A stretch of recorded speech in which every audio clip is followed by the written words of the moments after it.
The other month we held a building competition in the city of Andia, specifically in the neighborhood of Monstera, to see who could build the Monstera Medical Center.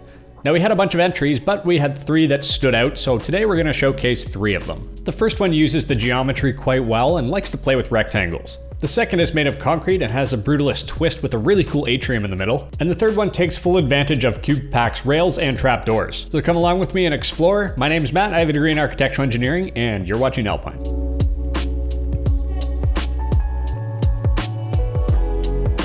For the first build, I'm a big fan of the sandstone and wood texture combination. I think it works quite well, especially when you put it with all the trees. The green roof on the ground floor is a nice touch, I really appreciate it, and I think the rectangles just add something magical to this build. It's just something about the changes in depth and complexity as you go in and up. A medical center needs a pharmacy, which is very important, so you set it on the ground floor, which is the most accessible place, with lots of glass so you can see in. I appreciate that the colors of the books and everything on the shelves matches the colors of the signs in and around the pharmacy. The lights are nice and simple. This is a trick I use all the time, where you have your glowstone above, and then covering it you have some trapdoors. This way it'll allow some light to pour through, but you don't have to stare at the light. I'm a big fan of the help desk because if I'm trying to find the glasses place, even though it is right next door, I don't know where it is because I don't have glasses yet. Of course, behind your help desk you need lots of places for all your files and computers, and of course you can't forget your storage areas. Bonus points for getting Adam, the owner of Cube, to eat some pie at your desk. I don't know how you managed that because he's quite a hard feller to find. Walking through the atrium that I did not see before somehow, we can see that there's an elevator that leads you down into the parking garage. I like the parking garage, although it does seem a little bit eerie and the ceilings are quite high, but overall you did a great job. The structural elements are quite realistic as you have it on a structural grid with your columns, your girders, and your joists. The use of indents in and around this build is quite remarkable. It adds quite a lot of depth, and the small details near the windows that poke out just a little bit make it feel complete. Heading upstairs, there's a lot of offices with some really interesting teal floor, which I haven't seen in a long time, and it's combined with plenty of greenery and even a green wall. I'm a big fan of green walls, not just because they look nice, but because they purify the air. If we go up one floor, we have more offices, but it's a little bit more open compared to the previous floor. I'm a big fan of the green color, and especially these seats in the windows. If I worked here, I'd probably eat lunch here every day. If we head up to the roof, we can see it's quite well decorated with some pressure plates for your path, lots of HVAC equipment,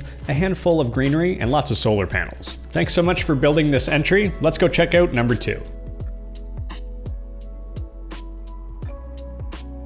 Our second build is quite interesting because it's a big atrium in the middle with shops surrounding it on the sides going up to floor number 4. There's lots of setbacks and balconies, which I find to be quite interesting, and there's the details showing you where to park and even how tall your vehicle has to be. The underground parking garage is quite nice. I really appreciate the green wall. It's very well lit, and of course at the bottom of each pillar you have black and yellow stripes telling you not to hit it. Now of course, since it's a medical center, you have your examination rooms along with public washrooms, which are very important.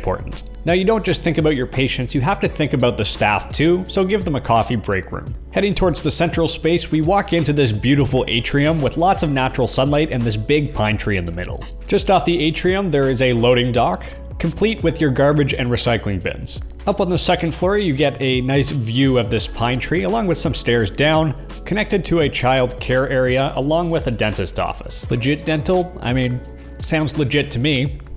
I don't know what's going on here. They seem to be having a feast on top of a chair. I can't say this is the best use for a dentist office, but it does work and everybody seems to be having a good time. On the next floor you have your check-in for your clinic, and by exploring further back we find some exam rooms and a lab. I'm a big fan of this lab. I love the color coordination and it really does feel like a real-life lab. The next floor up has a public library with lots of space so you can sit down and read. And down the hall you have the offices of Northstar. Not quite sure what they do, but it sounds a little bit ominous. Whenever I build offices, I love to have lots of plants and seating areas that are not at a cubicle, so great job. I have one of these at my work as well. It's not quite a balcony, but it is an outdoor space where you don't have to leave the office, so it's greatly appreciated. Same idea for the top floor where you have the big boss's office, some extra desks, someone that enjoys their own personal toaster, and of course, a party outdoors on the balcony. Last but not least, the roof is well decorated. Not sure why it's on fire, but that's okay. Thanks so much for your submission, and let's check out build number 3.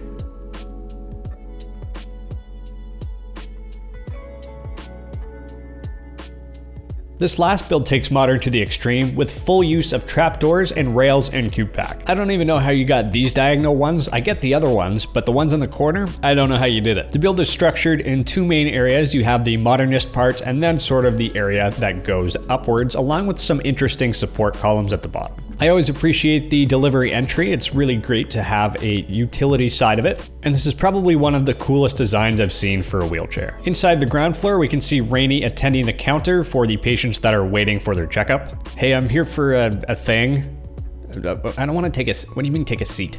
I've already had a seat. The exterior around the building is quite nice. I appreciate that you divided the space with the blocks between the grass and the sidewalk. And the wood benches are a nice touch to break up all the modern feeling materials. You have your elevators and you have an exam room in the corner with this really interesting texture that I forgot we had. And if we run down the stairs, we can see the entrance to the parking garage. Flying up to the second floor, there's lots of waiting areas and offices, along with your vending machines, and of course your doctor's office with your examination bed in the corner. Hello, yes, I am real doctor. Can't forget the MRI machine. No office is complete without some meeting spaces, and of course you have the big office for the big boss. Flying up to the roof a second time, you have HVAC equipment on top for your heating, ventilation, and air conditioning, some space for some greenery, and your overruns. I had lots of fun exploring these three buildings. Thank you so much to everyone who entered the competition, and thank you, the viewer, for watching this video.